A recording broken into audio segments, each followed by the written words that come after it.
ఇంకొక బ్రదర్ మన మధ్యన ప్రభువారి కుమారు యుఎస్ రెడ్డి అని ముంబైలో ఉన్నారు. ఈ పరిచయంలో పాల్గొంటున్నారు. మా అందరి కొరకు మీరు ప్రార్థన చేయవలసిందిగా కోరుతున్నాం. తర్వాత జేమ్స్ ఆర్గనైజేషన్ నుంచి ఎవరైనా వస్తే దయచేసి ముందుకు రావాల్సిందిగా కోరుతున్నాం.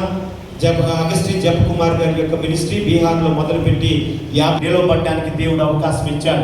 ఈ సమయంలో ప్రత్యేకమైన ఈ ప్రార్థన చేయడానికి మన మధ్యన రెవరెండ్ మనశ్శే గారిని, టి మనశ్శే గారిని, అదేవిధంగా రెవరెండ్ దైవజనులుగా వాడబడుతున్న ప్రతి ఒక్కరూ మీ కుడిహస్తాన్ని పైకెత్తి నిలవబడ్డ మిషనరీస్ అందరి కొరకు ప్రార్థన చేయడానికి మీకు సమయాన్ని అందజేస్తూ ఉన్నాం.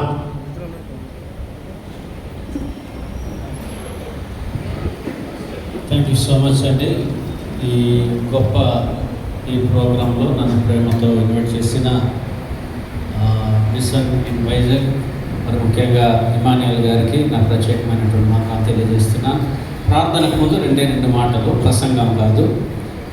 ఇందాక దైవజనులు వాక్యం చెప్పినట్లుగా పరలోకం నుండి ఒక మిషనరీ వస్తే ఈరోజు ఇంతమంది మిషనరీలు తయారయ్యారు. మిషన్ అంటే ఏంటో నాకు బాగా తెలుసు. ఎందుకంటే నేను వైజాగ్ నుంచి ఇప్పుడు ఇక్కడ వైజాగ్లో ఉన్న అరకు మిషన్ ఫీల్డ్లో 9 సంవత్సరాలు నేను పరిచయం చేశాను. ఎంత కష్టం ఉంటుందో వెళ్ళి చూస్తుంటే నాకు ఇప్పుడైతే సుఖంగా ఉన్నాను. నేను ఇది కాదు, అసలు ఇప్పుడున్నది సుఖం కాదు. అరకులో చేసిన మిషన్ చూస్తున్నప్పుడు చూస్తున్నప్పుడు నాకు అట్లా చాలా సంతోషంగా ఉంది. ఒకటి, ఇక్కడ ఉన్నటువంటి ప్రతి ఒక్కరు కూడా ఒక మిషనరీ కావాలి.